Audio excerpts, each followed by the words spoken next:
Our first keynote speaker is Honorable Dr. ANJAN SHAKYA. Honorable Dr. ANJAN SHAKYA is a member of the National Assembly of Nepal. She previously served as the Ambassador of Nepal to the State of Israel. She was also Deputy Executive Director at the Institute of Foreign Affairs, Ministry of Foreign Affairs, Nepal. She has also worked as a professor and lecturer at various educational institutes in Nepal. I would like to invite Dr. ANJAN SHAKYA here for the keynote speech. Good morning, everyone presented here. Namaskar to all of you. Excellency Vijay Kantakarna, Executive Chairperson of Center for Social Innovation and Foreign Policy. Today, I hope Foreign Secretary will also come here. Maybe she is on the way. She is the first Foreign Secretary of Ministry of Foreign Affairs of Nepal. And now we have more than 40% foreign women officers in Ministry of Foreign Affairs of Nepal. Foreign delegates, excellencies, foreign policy experts, media friends, distinguished guests, ladies and gentlemen. I have the honor to attend this August gathering. In such, I would like to extend my heartfelt thanks to the Executive Chairperson, Vijay Kantakarna, Excellency, for inviting me here to share some of my ideas. Thank you once again. At the beginning, I would like to highlight one narrative made by Monica Hauscher, founder of Medica Mondiale, a feminist women's rights organization.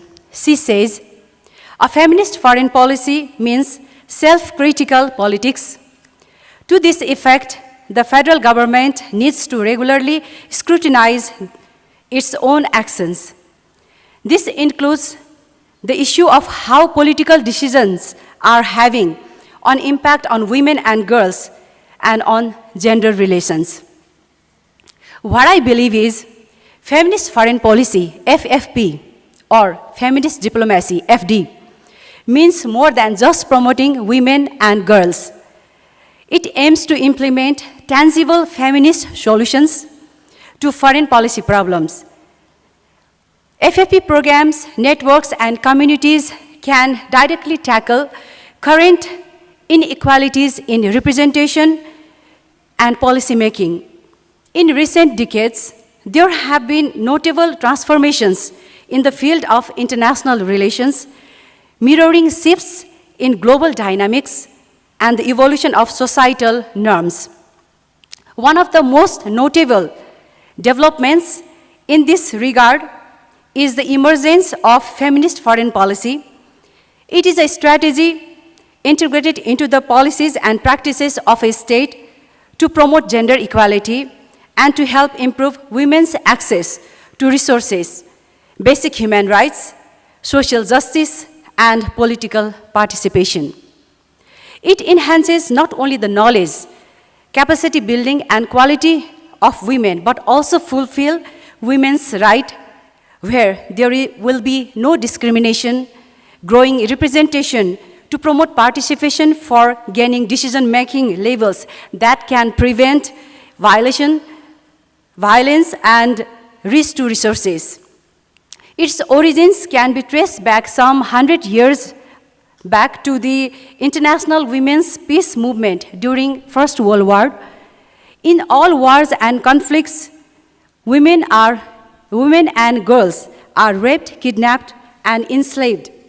Many survivors come away with physical and psychological injuries, with social stigmatization. Having patriarchal societies in many countries, it exists power inequalities. FFP represents a paradigm shift in traditional approaches to diplomacy and statecraft. The objective of feminist foreign policy will be achieved only if there is establishment of gender justice, overcome discrimination and violence. It recognizes the interconnectedness of gender equality with broader issues, such as achieving long-lasting peace and security, sustainable development, and human rights. It brings transformative change in the society, in our society. One of the foundations of feminist foreign policy in international law is the Resolution 1325 of United Nations, and another is CEDAW, which highlight women's and girls' rights, opportunities, protection, and security. More and more countries are now pursuing a feminist foreign policy. Sweden was the first country to introduce a feminist foreign policy. The concept was first coined and integrated into governmental policy by Margot Wallström, former Swedish Foreign Affairs Minister. The principles were to be applied in the policy areas of diplomacy, trade, development aid, and security. Somehow now is a bit inactive there. It's unfortunate. It abandoned the concept of feminist foreign policy in October 2022. But some other countries around the world have followed its examples, such as Canada, France, Germany, Spain, Luxembourg, among others.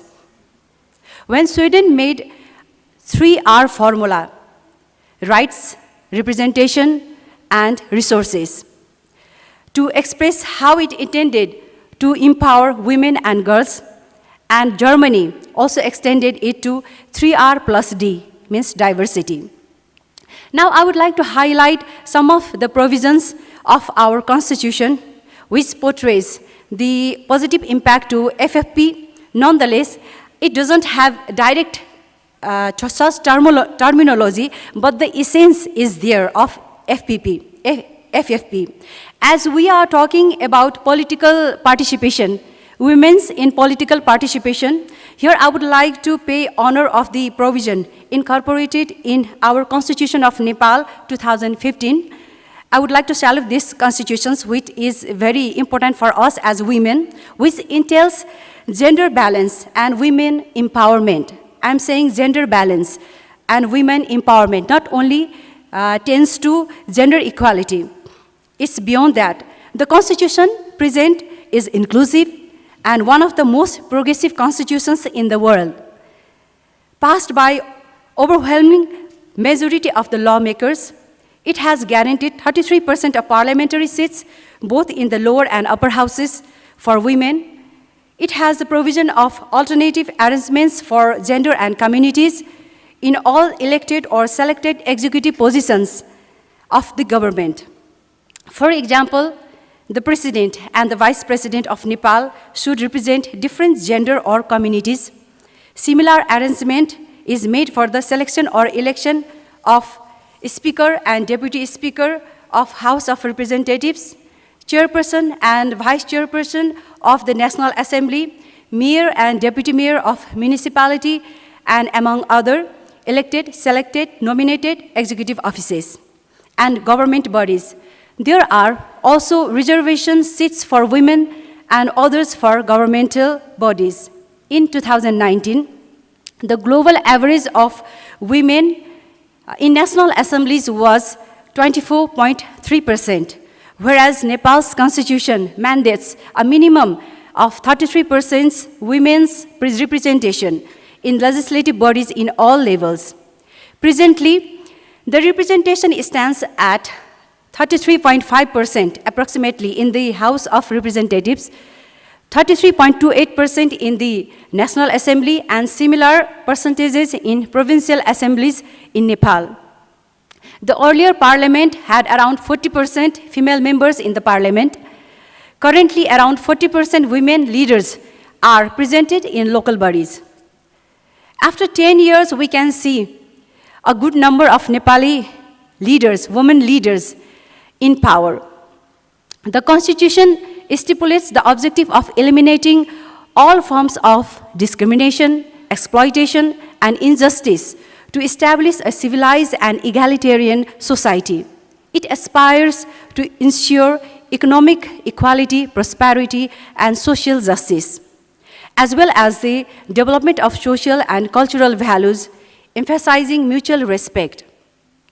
The Constitution addresses women's rights in Nepal, affirming that every woman is entitled to equal lineage rights without gender-based discrimination.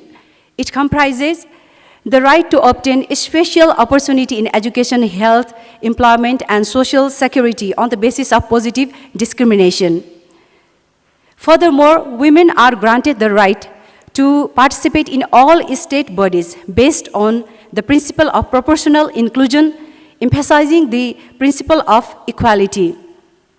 The inclusion of provisions in the Constitution sends a positive signal promoting women's participation in various spheres. It gives positive signals not only in the country but outside the world as well. These roles entail engagement with the international arena, foreign affairs, diplomacy, and interactions with foreign delegates, marking a significant advancement for women in various leadership capacity. This is the fundamental law of Nepal regarding women's rights and opportunities incorporated in our Constitution 2015.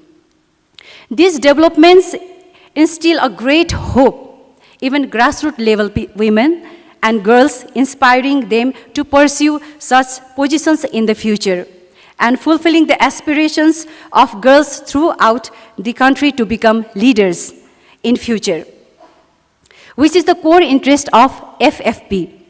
However, despite Nepal's commitment to women's rights and empowerment, including involvement in international arenas such as Security Council Resolution 1325, SARC, CEDAW, there is still a lack of women representation in certain positions.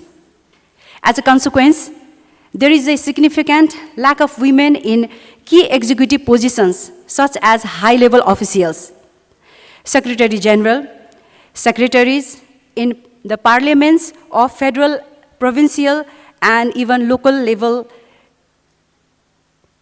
government remains predominantly male-dominated, indicating a persistent gap of their involvement in foreign policy, planning, decision-making, and implementation.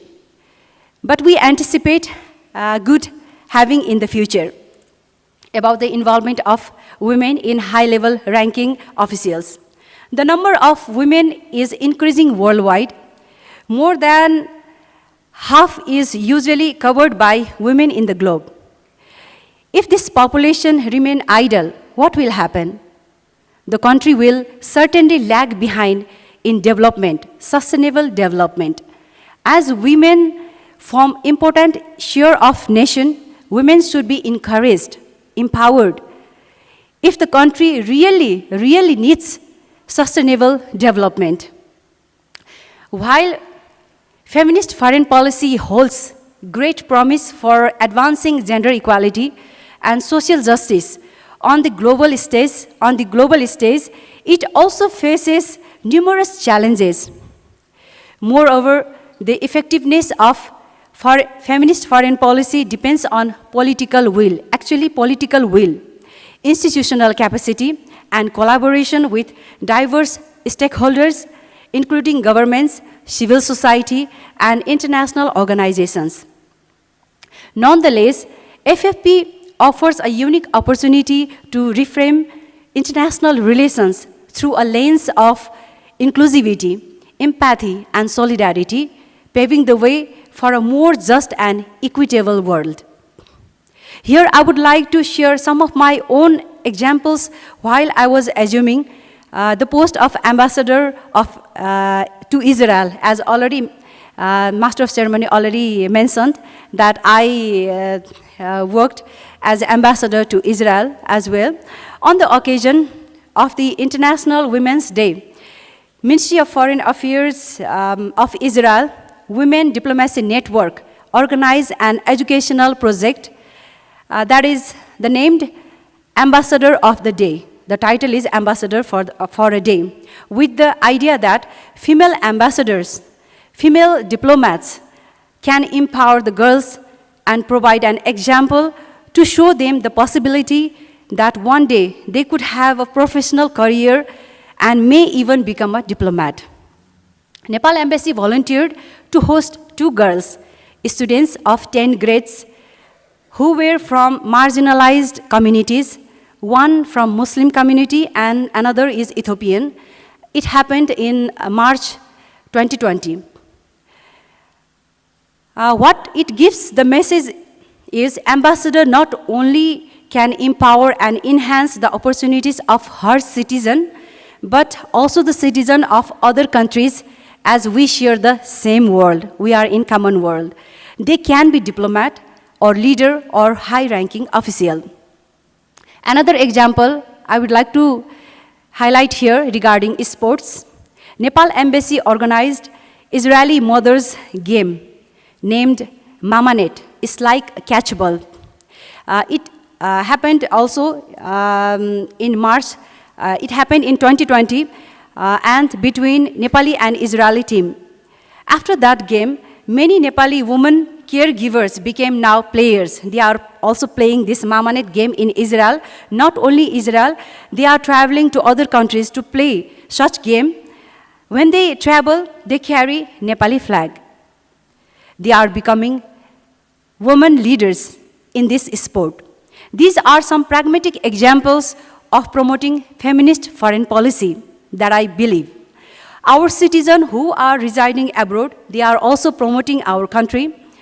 On the status of women and gender equality, Nepal's constitution is enhancing gender balance in our society. In conclusion, feminist foreign policy represents a bold and transformative approach to international relations, challenging conventional notions of power, security, and sovereignty.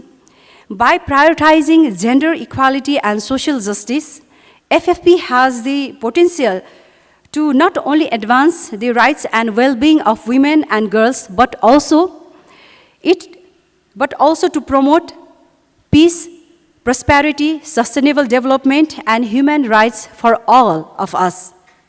As more countries embrace feminist foreign policy and integrate gender perspectives into their foreign policy agendas, the prospect of a more equitable and more sustainable world becomes increasingly achievable and even more realistic.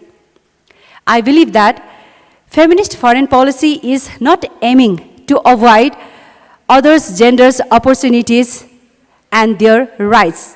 I would like to reiterate here, feminist foreign policy is not aiming to avoid other genders' opportunities and their rights. It is to bring lasting peace. It is to bring lasting peace, justice, security, and harmonious societies in the world. Thank you so much.